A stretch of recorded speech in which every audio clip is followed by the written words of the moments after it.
Hello everyone, welcome to another lecture series on measure theoretic probability. So today on lecture 8 we will be talking about continuity of probability.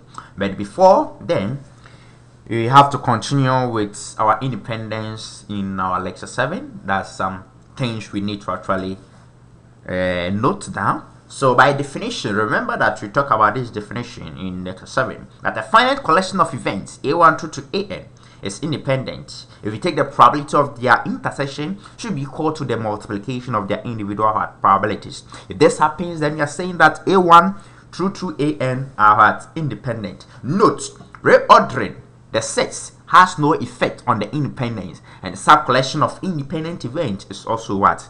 Independent. If A1 through to AN are independent, if you pick A1, A2, A3, A4 and put them together, they should also be what? Independent. If you reorder them, it has no effect on independence. Okay, another definition we want to note. So now we talk about finite. Let's talk about infinite what? Collection of events. So you are saying that infinite collection, that's A1, A2 through to infinity, they are independent if you pick any finite subcollection of it, and that finite subcollection is also independent, then you can generalize it that the infinite collection of these events are also what? Independent. All right, now we are moving from what? Events to what? Sigma field. We know that when events comes together, we have a class, and this class satisfy what? Some conditions. So let's move on. Okay, so definition, another definition we have to take notes. Okay, so if you have class A1, A2 through to AN, so these are finite classes, we say that these classes are independent if you have any event A1 belonging to class A1 through to AN belonging to class AN, then the events A1, A2 are what? Independent. So for these classes to be independent, then the events within them should be independent, and we know the conditions, or we know what it means for an event to what? Independent. All right, so let's move on real quick. So we come up with a theorem, and we're going to prove this theorem.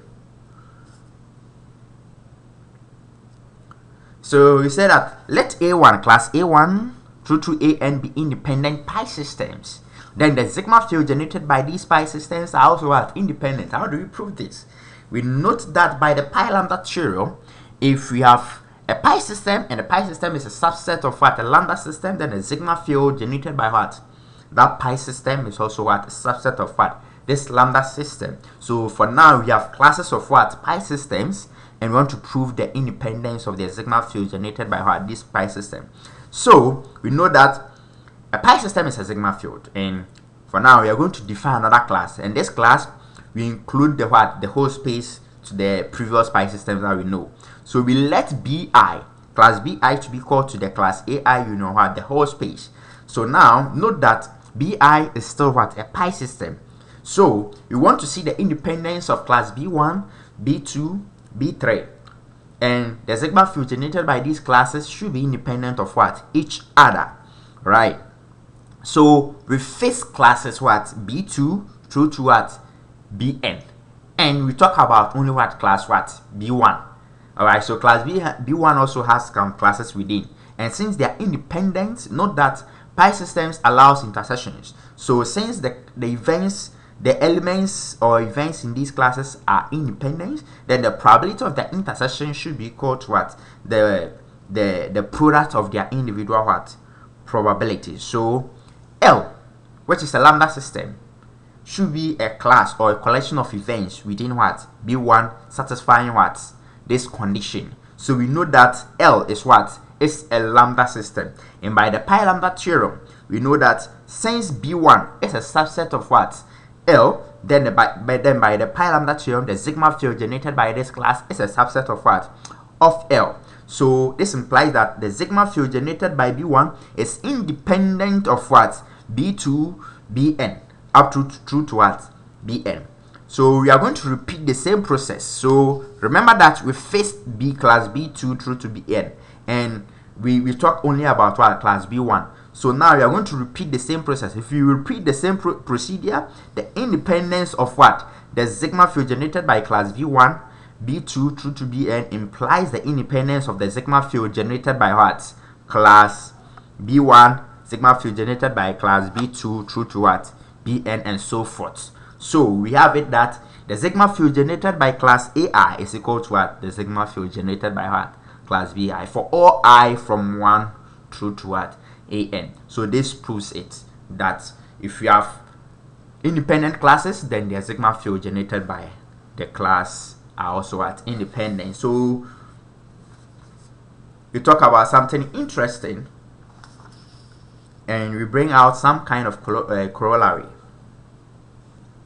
Okay, so another definition that we want to talk about is if you have an infinite collection of classes. Remember, we talk about infinite collection of what? Events. So now we are talking about infinite collection of what? Classes. So we have an infinite collection of classes of events. Is defined to be independent if every finite sub collection is what? Is independent. This follows just an idea from what we discussed early on.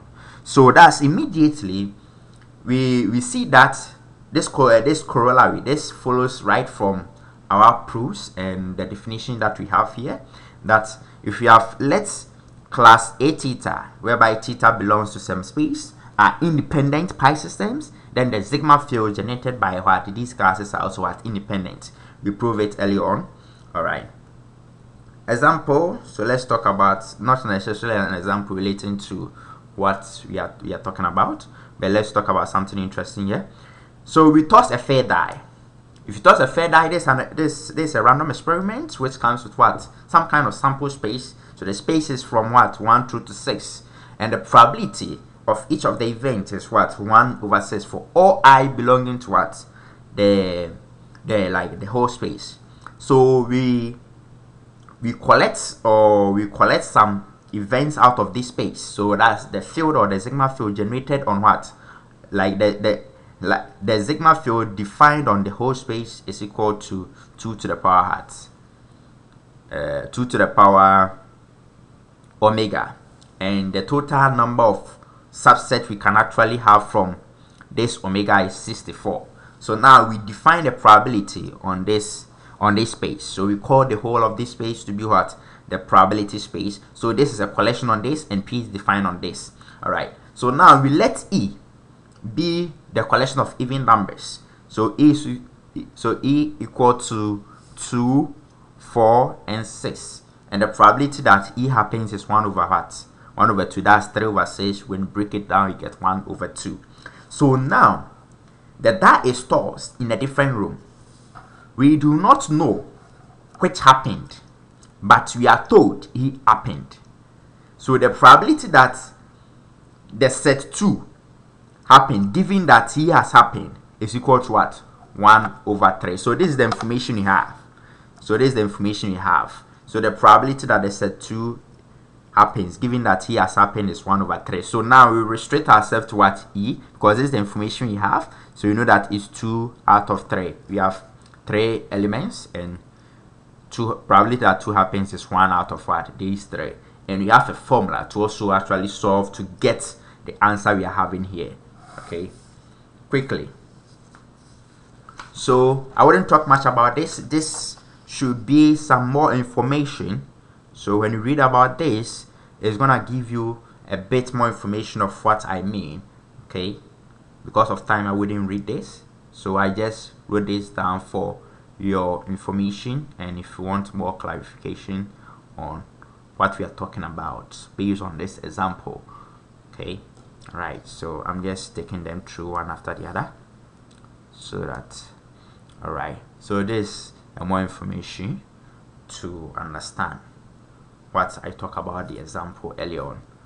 All right, thank you all, and see you on lecture 9.